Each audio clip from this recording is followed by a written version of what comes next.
Hello friends, welcome back to my YouTube channel Raj ব্লগে। তোমাদেরকে অনেক অনেক স্বাগত, অনেক ভালোবাসা নিয়ে আজকের ভিডিওটা শুরু করছি। এখন বাজে 9:30, তোমাদের সাথে কথা হচ্ছে। আজকে রান্না বান্না তো কমপ্লিট, কিন্তু ঘরের কিছু কাজ এখনো হয়নি। বিছানাটা পরিষ্কার করতে বসেছি আর ভাবলাম চলো ভিডিওটা শুরু করি। এদিকে মহারাজের তো ঘুমই ভাঙছে না, একদম টান টান হয়ে শুয়ে রয়েছে। ওই দেখো, টান টান হয়ে শুয়ে রয়েছে। আর এই যে বালিশ ফালিশগুলো সব জানলায় তুলে দিয়েছি। এবারে তুলে দিয়ে আর আমি বসে আছি, কারণ মহারাজকে তুলতে পারছি না, উঠছেই না। এখানে শুয়েছিল, এখান থেকে টেনে তুললাম, ওখানে গিয়ে শুয়ে পড়েছে। তো এখনো টিফিন কিছুই খাইনি। আলিশে ভাঙছে দেখো শুধু। একটা কিরম ঝিমোনো ওয়েদার না, ওই জন্যই আর এটা হচ্ছে আর কি, না তো উঠে যায় অন্যদিন। তো এই দুদিন একটুখানি এরকম ল্যাদ খাচ্ছে, দেখতে পাচ্ছি। এখনো টিফিন ওর খাওয়া হয়নি। আমরা যে টিফিন খাওয়া হয়ে গেছে, বাবির জন্য ভাত সকাল সকাল হয়ে গেছিল। বাবিকে ওই এক মুঠো খাওয়াতে গিয়ে ও তো ওই এক গাল খেয়ে বেরিয়ে গেল, বাকিটা আমাকে খেতে হয়েছে। কারণ ওই ভাতটা রেখে দিলে না বেলায় আর আমারও খেতে ইচ্ছে করবে না, পুরো ফেলা যাবে ভাতটা। ওই জন্য আমি খেয়ে নিয়েছি। খেয়ে ওষুধ ছিল একটা, খেয়ে নিলাম। এবারে শান্টুকে খাওয়াবো, শান্টুর ওষুধ রয়েছে। আগে বিছানাটা পরিষ্কার করে নিই, তাহলে দিদি এসে গেলে আমার অসুবিধা হবে না। শান্টুকে নিয়ে আমার নিচে যেতে হবে। আজকে আর ছাদে যাওয়াটা নেই, কারণ হচ্ছে জামা কাপড় আজকে কিছু কাচিনি। কারণ কালকে রাত থেকেই বুঝতে পারছি আজকেরও ওয়েদারটা ওই রকমই ড্যাম হবে। কারণ ওয়েদার দেখে বোঝা যায়। এই যে মর্নিং হলো মহারাজের, ওই যে মর্নিং হয়ে গেছে। তো চলো এই সুযোগটা কাজে লাগাই। আমার ফোনে একদম চার্জও নেই, তো চার্জে বসিয়ে বিছানা পরিষ্কার করি, শান্টুকে খাওয়াই, তারপর আবার তোমাদের সাথে কথা হচ্ছে।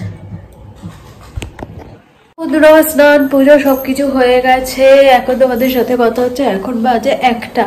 তো আমার বললাম স্নান পুজো হয়ে গেছে। তো যাই হোক, বসিয়েছি ওইদিকে ডাল, মুগের ডাল করবো আজকে। অনেকদিন পরে মুগের ডাল খেতে ইচ্ছা করছে, ওই জন্য মুগের ডালটা গরম গরম করবো বলেই স্নান পুজো সেরে তারপরেই বসালাম। আর শান্টুকে খাইয়ে দিয়েছি। আজকে সবজি সেদ্ধ আর ভাত দিয়েছি, পেস্ট করে ওই জন্য দিয়েছি। আজকে আর ডিমটা দিইনি, চিকেন তো আনা হচ্ছে না। আর ডিম প্রত্যেকদিন যদি খায়, 3 দিন পর খেয়েছে, আবার ওর বমি টবি শুরু হয়ে যাবে, ওই জন্য আজকে আর দিলাম না। এই যে খেয়ে দিয়ে এখানে শুয়ে রয়েছে, এখনো টয়লেট পটিটা হয়নি। একটু বেলা করেই করাই, কারণ হচ্ছে ওইদিকে বাবির আস্তে আস্তে অনেকটা দেরি হয়ে যায় আর ওর টয়লেট পটি পেয়ে যায়। ওই জন্য এখন চেষ্টা করছি আমি খেয়ে দিয়ে উঠে তারপর ওকে টয়লেট পটি করানোর, যাতে বিকেলবেলা কষ্টটা একটু কম হয়, এই আর কি। বুঝতে পারলাম। তো যাই হোক, চলো এবারে ডালটা হয়ে গেলে বসবো খেতে। 1টা বাজতে যায়। আর ঘরে একটা কি বড় একটা পোকা মতো না বসা, কি বুঝতে পারছি না, মনে হচ্ছে পোকা। তো যাই হোক, কত ধরনের এখন পোকা বেরিয়েছে।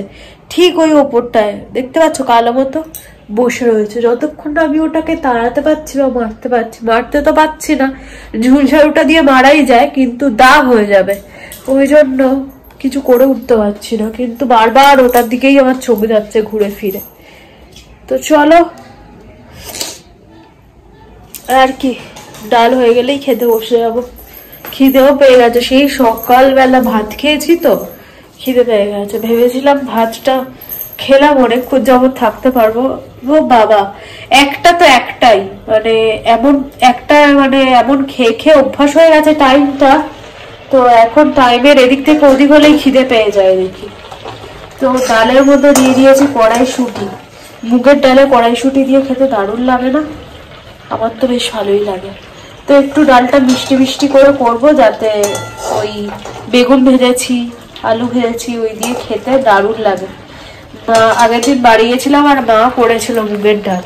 উফ, কি ভালো যে খেয়েছি, তোমাদের কি বলবো। গুড ইভিনিং সবাইকে। এখানে বসিয়ে দিচ্ছি চা। এবারে আমি কালকে তোমাদের বলেছিলাম চায়ের রেসিপি শেয়ার করব, তো আজকে সেই মতোই কাজবাজ শুরু করে দিয়েছি। শান্টুর ওটস ভেজানো, বিস্কিট ভেজানো সব হয়ে গেছে। তারপরে আর আমি আমার জন্য জল রাখিনি। অন্যদিন 3 কাপ জল একসাথে নিয়ে নিই, তো আমি যেহেতু অন্যভাবে এখন চাটা বানাচ্ছি, ওই জন্য দেখো ফ্রাই প্যান না সসপ্যান, সরি সসপ্যান বসিয়ে দিয়েছি, বসিয়ে তার মধ্যে শুকনো অবস্থাতেই চিনি দিয়ে দেবে তোমরা। আমি তো অনেকটাই বেশ চিনি দিয়েছি, দিয়ে তার মধ্যে দিয়ে দিলাম এলাচ দিয়ে চিনি দিয়ে ওটাকে নাড়াতে থাকতে হবে একদম ক্যারামেল হয়ে যাবে, একদম হলুদ একটা যেরকম ক্যারামেল হয়ে আর কি কালারটা আসে সেই রকম কালারটা পর্যন্ত আমাদের নাড়িয়ে যেতে হবে। তারপরে এটার মধ্যে অ্যাড করব দুধ। তো তোমরা দুধ আর জল একসাথেই অ্যাড করতে পারো, আমি প্রথমে দুধটা দিই তারপরেই জল দেবো। তো হাতের সামনে জলটা অ্যাকচুয়ালি ছিল না, ওই জন্যই আর কি। তো এই যে দুধটা দিয়ে দিলাম, দেখলে দেওয়ার পরে তোমরা ঘাবড়ে যাবে না, একটুখানি ক্যারামেলটা পুরো গোটা অবস্থাতেই ওপরের দিকে উঠে আসে, তোমরা ওই পর্যায়ে ঘাবড়ালে হবে না। তোমাদের ওটাকে জল দিয়ে দিয়েছি আমি, দিয়ে ভালো করে নাড়াবে চামচ দিয়ে, দেখবে ক্যারামেলটা আবার গলে যাবে একদম, মানে জলের সাথে দুধের সাথে মিশে যাবে। প্রথমে একদম চাকলা মতো উঠে আসবে ক্যারামেলটা, তো ওই পর্যায়ে ভয় পেও না। আমি প্রথম দিন প্রচণ্ড ভয় পেয়ে গেছিলাম, ভেবেছিলাম ওটা গলবে তো, আর পুরো একদম চাকলা হয়ে উঠে এসেছিল ক্যারামেলটা। তো যাই হোক, চা পাতা দিয়ে দিয়েছি বেশ কিছুক্ষণ, কিন্তু ওটা দুধের সাথে জলের সাথে ফুটিয়ে তারপরেই চা পাতা দেবে। আমি আর ফোটানোটা দেখাইনি, যেহেতু ভিডিওটা বড় হয়ে যাবে বুঝতেই পারছো। তো এবার চা পাতা দিয়ে এটাকে নাড়াচাড়া করতে তোমাদের যখন মনে হবে এবার নামিয়ে নেওয়া উচিত, সেই পর্যায়ে গিয়ে নামিয়ে নেবে। আমি তো একটুখানি ঘন করে খাই, তাতে পরিমাণটা কম হলেও ক্ষতি নেই, কিন্তু চা একদম ঘন হতে হবে। তাতে কি চা খেয়েছি বলে মনে হয়, ওই পাতলা জলের মতো চা আমার একদমই পছন্দ হয় না। তো দেখতেই পাচ্ছ অলরেডি, মানে সবেমাত্রই দিয়েছি চা পাতা, কিরম কালারটা এসছে। আর এই দেখো চা হওয়ার পরে কালারটা দেখতে পাচ্ছ, জাস্ট ওয়াও। আমি ভিডিও এডিট করছি যখন, তখন আমার লোভ লাগছে চাটা দেখে, মনে হচ্ছে আর এক কাপ চা কেউ আমাকে দিয়ে যা রে। তো যাই হোক, চলো চাটা খাই। চাটা যা হয়েছে কালকের থেকেও আজকে দারুণ হয়েছে, একবার ট্রাই করো। আজকে তো রেসিপি তোমাদের দেখিয়ে দিয়েছি চাটা কিভাবে বানাবে, আর চায়ের কালারটা দেখতে পাচ্ছ, জাস্ট ওয়াও কালার এসছে। তো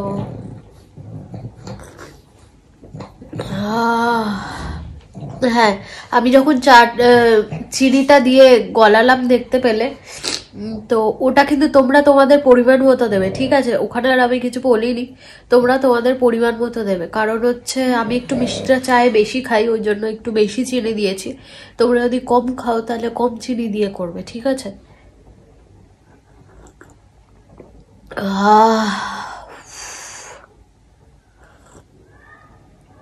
এই চাটা কিভাবে দেখতে যে শেষ হয়ে যায়, মনে হয় আরো যদি এক কাপ দেয়া হতো খেয়ে নিতাম, এরকম আর কি।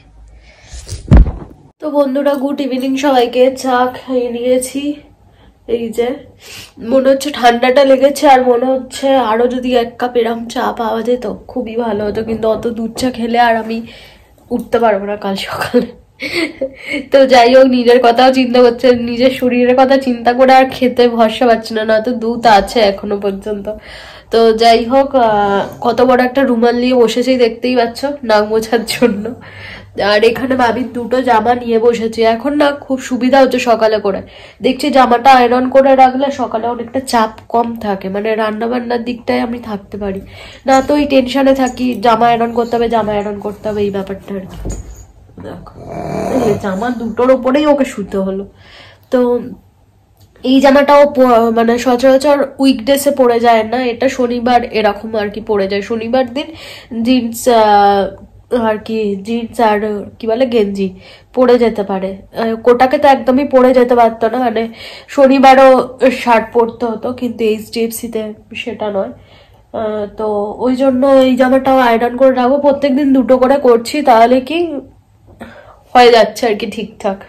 তো আবার কালকে দুটো নিয়ে বসবো, মেশিনে অলরেডি একটা রয়েছে কাঁচা হয়নি আজকে, আর একটা পড়ে গেছে, ওইটা আবার মেশিনে রাত্রিবেলা দেবো, মানে কালকে ওই দুটো জামা নিয়ে বসবো, এরকম করবো আর কি চিন্তা ভাবনা করেছি। আর দুটো জামাই আয়রন করতে গিয়ে না আমার কোমর, মানে পেছন পোর্শন, মানে আমি আর সোজা হয়ে এরম ভাবে বসতে পারি না, এত কষ্ট হয়। তার মধ্যে এই আয়রনটা একটুখানি কমজোরি আছে, একটু ভারী দেখে আয়রন কিনতে হবে, প্রচন্ড হালকা একদম আয়রন, তো একটা ভারী দেখে ভাবিকে বলতে হবে আয়রন কিনে দিতে, তো চলো জামাগুলো আয়রন করবো, তারপরে ভিডিও এডিট করতে বসবো। তো বন্ধুরা এখন বাজে 7:10, আমার দুটো জামাই আয়রন কমপ্লিট, তুললে রাখবো জায়গার জিনিস জায়গায়। পায়ে পুরো একদম টান ধরেছে, পা মুড়ে বসে থাকা তো এতক্ষণ একদম পারি না। তো চলো রাতের রান্না বান্না বলতে ওই ডাল করা রয়েছে, মুগের ডাল, আর হচ্ছে ট্যাংরা মাছের ঝাল করা আছে, কিন্তু ডাল দিয়ে খাওয়ার জন্য কিছু একটু করতে হবে। তো যা আলু পেঁয়াজ কলি ভেজেছিলাম একটু আছে, আর ওই 2 কুচি বেগুন কুমড়ো এইসব তো খাওয়া হয়ে গেছে, আর বাবি ওসব খায়ও না। তো দেখি কি করা যায়, বাবিকে ফোন করে জিজ্ঞাসা করি করে, আর সেটা করতে হবে। ভাত করতে হবে আজকে, আর বেশি করে ভাত করে রাখিনি, কালকে করে রেখেছিলাম, শুধু গরম করেছিলাম, আজকে গরম গরমই ভাত করব।